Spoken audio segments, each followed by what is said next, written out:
আজকের আলোচনা থাকছে প্রথমে বিষয় নিয়ে আপনাদের জানিয়ে দেই।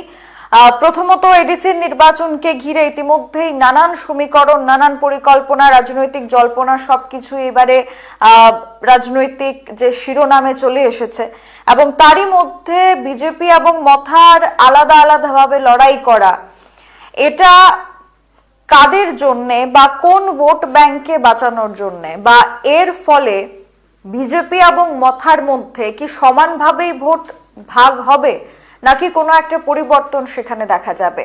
আমরা বিস্তারিতভাবে আজকের আলোচনায় থাকছি ইতিমধ্যে এবং আপনারা আপনাদের নিজস্ব মতামত আমাদের জানাতে পারেন আজকের এই বিষয় নিয়ে আপনারা কি মতামত দিচ্ছেন। প্রথমত আপনারা ইতিমধ্যে জানেন যে 2026-এ এডিসির সাধারণ নির্বাচন অনুষ্ঠিত হচ্ছে এবং এই এডিসির সাধারণ নির্বাচনে এখন কিন্তু একটা বা দুটো রাজনৈতিক দল নয়, এখন একাধিক রাজনৈতিক দলের নজর রয়েছে এই টিটিএডিসির দিকে। তার মধ্যে বিগত 5 বছর ধরে যারা ক্ষমতায় রয়েছে তারা হচ্ছে তিপ্রামথা এবং আরো একটা রাজনৈতিক দল, যে রাজনৈতিক দল সরকার গঠন করেছে ত্রিপুরা বিধানসভায়, বিজেপি বিরোধী দলের তকমায় আছে এডিসিতে। আবার অন্য দিক থেকে আইপিএফটিও আছে যারা বিজেপির সাথে। আবার বিরোধী রাজনৈতিক দল হিসাবে লেফটের বা বামফ্রন্টের গণমুক্তি পরিষদ, যাদের হাতে প্রায় অনেক বছর ধরে এডিসি ছিল কিন্তু তার পরবর্তীতে একেবারে শূন্যতে পৌঁছে যায় গণমুক্তি পরিষদ। তাছাড়াও রয়েছে কংগ্রেসের কিছু জনজাতি সংগঠন। সব মিলিয়ে সবকটি রাজনৈতিক দলের মধ্যে শাসক এবং বিরোধী তাদেরই লড়াইটা হবে এবং নিজেদেরকে শাসক এবং বিরোধী ভাগে কিন্তু ভাগ করে নেওয়া হয়েছে ইতিমধ্যেই। মথা বিজেপির আলাদা লড়াই তাদের ভোট ব্যাংকে বাঁচানোর জন্য কিনা, এটা আমাদের প্রশ্ন থাকবে। আপনারা অবশ্যই এই প্রশ্নের সাপেক্ষে আপনাদের উত্তর বা মতামত আমাদের জানাতে পারেন। আরো একটা বিষয় যেটা আজকের দিনে দাঁড়িয়ে খুবই গুরুত্বপূর্ণ হয়ে দাঁড়িয়েছে সেটা হচ্ছে রাজধানীতে একেবারে পুলিশ হেডকোয়ার্টারের কিছু মিটার দূরে রাজনৈতিক সন্ত্রাসের অভিযোগ ওঠে বিরোধী দলের পক্ষ থেকে, বামফ্রন্টের পক্ষ থেকে, এবং সেই অভিযোগের তীর শাসক দলের দিকে। তাছাড়াও পুলিশ প্রশাসনের ভূমিকা নিয়েও প্রশ্ন করেছে বামফ্রন্ট। দুটো বিষয় বিস্তারিত আলোচনায় থাকছি। প্রথমত আমরা এডিসির দিকে চলে যাই। টিটিএডিসির যেহেতু সামনেই ভোট, 2026-এর এডিসির নির্বাচনে যেহেতু ভোট, তো তাকে কেন্দ্র করে এখন গোটা রাজ্যের রাজনীতির যে নজর, বা রাজনৈতিক ব্যক্তি হোক রাজনৈতিক দল হোক, প্রত্যেকের নজরে এডিসির দিকে চলে গেছে। বিশেষ করে যারা শাসন করেছে তারা তো নিশ্চয়ই চাইবে যে আবারও এডিসিকে যাতে তাদের নিয়ন্ত্রণে নিয়ে আসা যায় বা যাতে আবারও এডিসির ক্ষমতা তাদের হাতে থাকে। আর অন্যদিকে বিজেপি 2018-এ ত্রিপুরায় তাদের গড় প্রতিষ্ঠিত করে বিধানসভা নির্বাচনে জয়ী হয়ে, কিন্তু পরপর সবকটা নির্বাচনে জয়ী হলেও বিজেপির হাতছাড়া হয়ে যায় এডিসিটা এবং বিজেপির কাছ থেকে একেবারেই এডিসির প্রশাসনিক ক্ষমতা ছিনে নেয় মথা। আর আজকে 5 বছর পর দাঁড়িয়ে এমন পরিস্থিতি যে সেই মথা বিজেপি একসাথে রয়েছে। যে মথা একেবারে বিজেপির সামনে থেকে এডিসি প্রশাসনের গদি ছিনিয়ে নিয়ে গিয়েছিল, সেই মথার সাথেই বিজেপি এখন আতাতে রয়েছে রাজ্য সরকারে। কিন্তু সরকারে থেকে বা একসাথে একই শরিক দল হিসাবে এডিসিতে লড়াই করা যাবে না। হয়তো সেটা বুঝতে পেরেই আলাদা আলাদা নিজেদের ভোট ব্যাংক তৈরি করার লক্ষ্যে আমরা এখন দেখতে পাচ্ছি যে এডিসির নির্বাচনকেই শুধুমাত্র টার্গেট করা হচ্ছে, যার কারণে বিজেপি মথাকে দোষারোপ করছে, মথা বিজেপিকে দোষারোপ করছে। এখন বিজেপির কাছে তার প্রধান বিরোধী দল সিপিআইএম নয়, প্রধান বিরোধী দল হয়ে দাঁড়িয়েছে মথা। আবার এডিসিতে যেহেতু মথা ক্ষমতায় রয়েছে, শাসনভার তাদের হাতে, তো সেই মথা তাদেরই শরিক দল বিজেপিকেই প্রধান বিরোধী দল হিসাবে দেখছে। অর্থাৎ একে অপরের বিরোধী দল, আবার তারা একই সাথে সরকারে রয়েছে। বিষয়গুলি মেলাতে গেলে কিন্তু অনেকটাই দেখা যায় সামঞ্জস্যপূর্ণ হয় না।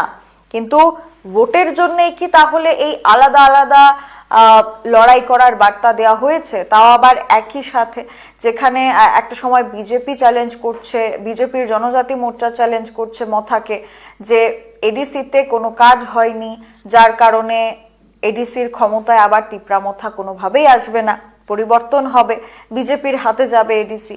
আবার অন্যদিক থেকে মথা দাবি করছে যে শুধুমাত্র একটা ম্যাজিকের প্রয়োজন এবং সেই ম্যাজিকটা নাকি করে দেখাবেন বুবাগড়া বা প্রদ্যুৎ কিশোর দেববর্মন। ওনার ম্যাজিকেই যেভাবে জাতীয় রাজনীতিতে কিছু বছর আগেও মোদি ম্যাজিকের নাম শোনা যেত, যে মোদি ম্যাজিকেই বিভিন্ন রাজ্যের বিধানসভা নির্বাচন বা বিভিন্ন উপনির্বাচন হোক, অন্যান্য নির্বাচনে একটা মোদি ম্যাজিক কাজ করে, ঠিক সেভাবেই নাকি এডিসি নির্বাচনেও প্রদ্যুতের ম্যাজিক কাজ করবে বা বুবাগড়া ম্যাজিক কাজ করবে, এমনটা দাবি তিপ্রা মথার। এবং সেই ম্যাজিকের জোরেই কি আবারও এডিসির ক্ষমতা তিপ্রা মথার হাতে আসতে পারে? প্রত্যেকটি রাজনৈতিক দলের তাদের ইন্টারনাল বিভিন্ন সার্ভে রয়েছে এবং সেই সার্ভে বা বর্তমানে গ্রাউন্ড জিরোতে তিপ্রা সারা, সাধারণ তিপ্রা সারা তাদের যে সামান্য দাবি দেওয়াগুলি, সেগুলির ভিত্তিতে এখন কি খবর বেরিয়ে আসছে? দেখা যাচ্ছে যে তিপ্রাসাদের যে সামান্য জীবন জীবিকা নির্বাহ করার জন্যে, সামান্য জীবনযাপন করার জন্যে যা প্রয়োজন তা তাদের কাছে নেই। তো একজন তিপ্রাসা ঘর, পানীয় জল, স্বাস্থ্য পরিষেবা চাইবে নাকি গ্রেটার তিপ্রাল্যান্ড চাইবে? একজন তিপ্রাসা বা তার পরিবার সেখানে একটা সুস্থ পরিবেশ চাইবে, বিদ্যালয় চাইবে, হাসপাতাল চাইবে, নাকি ইন্টারলকিউটরের দাবি করবে? গ্রাউন্ডে দেখা যাচ্ছে যে মথা এডিসি প্রশাসনে থাকাকালীন সময় প্রদ্যুৎ কিশোর দেববর্মন বা তার দল মথা প্রশাসনে থাকার পর বেশ কিছু ঘটনা পরপর ঘটে গেছে, যার কারণে তিপ্রাসাদেরই বেশ কিছু ক্ষতিপূরণ করতে হয়েছে বা ক্ষতিপূরণ দিতে হয়েছে। 2023 থেকে এখন 2025, প্রায় বিগত বেশ কিছু বছর ধরে যারা পেনশনে গেছেন, যারা অবসর হয়েছেন, তাদের এখনো পর্যন্ত তারা পেনশন পাননি। যারা অবসরপ্রাপ্ত কর্মচারীরা রয়েছেন এডিসির, যার কারণে হাইকোর্ট রায় পর্যন্ত দিয়েছে এবং হাইকোর্ট সরাসরি মথা প্রশাসনকে নির্দেশ দিয়েছে যে 3 মাসের মধ্যে যদি এই সম্পূর্ণ বেতন তাদেরকে না দেওয়া হয়, তাহলে পরবর্তী সময় 7% সুদ দিয়ে 7% হারে তাদেরকে সুদ প্রদান করে তাদেরকে সেই বেতন হাতে তুলে দিতে হবে। তো এখন নির্বাচন যেহেতু সামনে, এখন নিশ্চয়ই নির্বাচনের প্রাক মুহূর্তে দাঁড়িয়ে সমস্ত বেতন তুলে দেওয়া সম্ভব নয়। 3 মাসের মধ্যে হয়তো বা নির্বাচন হয়েও যেতে পারে, রাজ্য নির্বাচন কমিশন ঘোষণা দিয়ে দিতে পারে। তাহলে বাকি পড়ে রইল 2026-এর নির্বাচনের পর এডিসি প্রশাসনে যে ক্ষমতায় আসবে তার উপর নির্ভর করবে যে এই এডিসি প্রশাসনের টাকা কোথায় গেল, এডিসি প্রশাসনের টাকা দিয়ে কি করা হলো, এডিসি প্রশাসনের টাকা থাকা সত্ত্বেও কেন কর্মচারীরা এতদিন পেনশন পেলেন না, এতদিন কেন তারা বেতন পেলেন না, এটার কারণ কি? মথা বারবার অভিযোগ করে যাচ্ছে যে কেন্দ্র থেকে সরাসরি ডিরেক্ট ফান্ডিং আসার কথা ছিল, তা তো পূরণ হয়নি, কিন্তু রাজ্য সরকার যে টাকা দিচ্ছে বা বাজেটের যে টাকাটা তাদের কাছে আসছে সেটা তাদেরকে স্বয়ংসম্পূর্ণ করছে না, সেটা যথেষ্ট নয় এডিসির কর্মচারীদেরকে বেতন দেওয়ার জন্য। কিন্তু অন্যদিক থেকে আবার বিজেপি জনজাতি মোর্চার নেতৃত্বরা, প্রাক্তন সাংসদ রেবতী ত্রিপুরা, তিনি অভিযোগ করছেন যে এই এডিসির তহবিলের টাকায় নাকি আমোদ প্রমোদ, বিনোদন কিংবা বিভিন্ন দেশ ভ্রমণ এই সব কিছু নাকি হয়েছে। এটা অভিযোগ। কাদের অভিযোগ? সেই মথার শরিক দল বিজেপির অভিযোগ। সেই বিজেপি এবার মথার বিরুদ্ধে অডিটের দাবি করছে।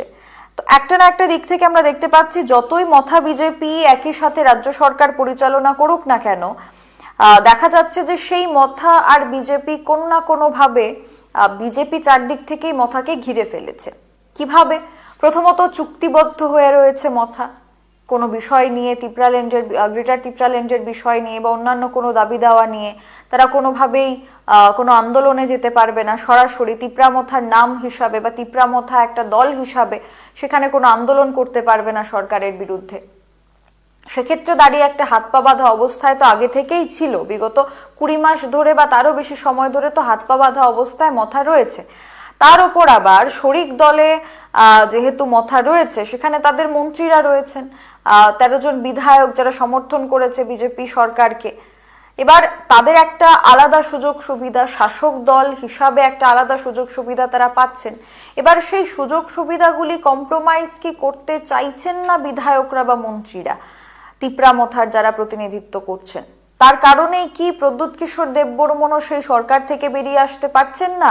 আবার সেই প্রদ্যুৎ কিশোর দেববর্মন রাজ্যের মুখ্যমন্ত্রী থেকে শুরু করে কেন্দ্রীয় মন্ত্রী থেকে শুরু করে বিজেপির যারা একেবারে সুপ্রিম লিডাররা রয়েছেন সেই নেতৃত্বদের বিরুদ্ধে বারবার ওনাকে ক্ষুব্ধ হতে দেখা যাচ্ছে, বারবার তাদের বিরুদ্ধে বিতর্কিত মন্তব্য করতে দেখা যাচ্ছে। বিজেপিও একেবারে পিছিয়ে নেই। বিজেপির একেবারেই ক্যাবিনেট মন্ত্রী বিকাশ দেববর্মার ইতিমধ্যে একটা বক্তব্য যা একেবারে সামাজিক মাধ্যমে ভাইরাল হয়েছে, সেই বক্তব্যটাকে ঘিরে আবার বিকাশ দেববর্মার বিরুদ্ধেই, বিজেপির মন্ত্রীর বিরুদ্ধেই আবার মথার নেতৃত্বরা সেখানে আন্দোলন করেছেন, তার প্রতিবাদ করেছেন। আবার বিকাশ দেববর্মার রাজনৈতিক কেরিয়ার নিয়ে বা ওনার ব্যক্তিগত প্রপার্টি নিয়ে, ব্যক্তিগত আর্থিক সচ্ছলতা নিয়ে প্রশ্ন উঠেছে। তো এই যে একে অপরের বিরুদ্ধে কাদা ছোড়াছুড়ি করা হচ্ছে, সেটা নীতিগত পার্থক্যের জন্যে, নাকি তিপ্রাসাদের কোনো কাজ হয়নি তার জন্যে, নাকি আসন্ন নির্বাচনে, আসন্ন 26-এর এডিসির নির্বাচনে এটা বোঝানোর জন্য তিপ্রাসাদেরকে যে বিজেপি এবং মথা দুটো আলাদা আলাদা রাজনৈতিক দল এবং তারা কখনোই এক হতে পারে না। কিন্তু রাজ্য সরকারে তারা একেবারেই বেমালুম একই সাথে রয়েছে, জোট সরকার চালাচ্ছে তাদের। কিন্তু এডিসি এবং ত্রিপুরার সমগ্র রাজ্যের সরকার, সেটা কি একটা অপর থেকে আলাদা? সেটা আপনারাই বিচার করবেন। আরো একটা বিষয়, সেটা হচ্ছে 2026-এর নির্বাচনে কি হতে যাচ্ছে এডিসিতে।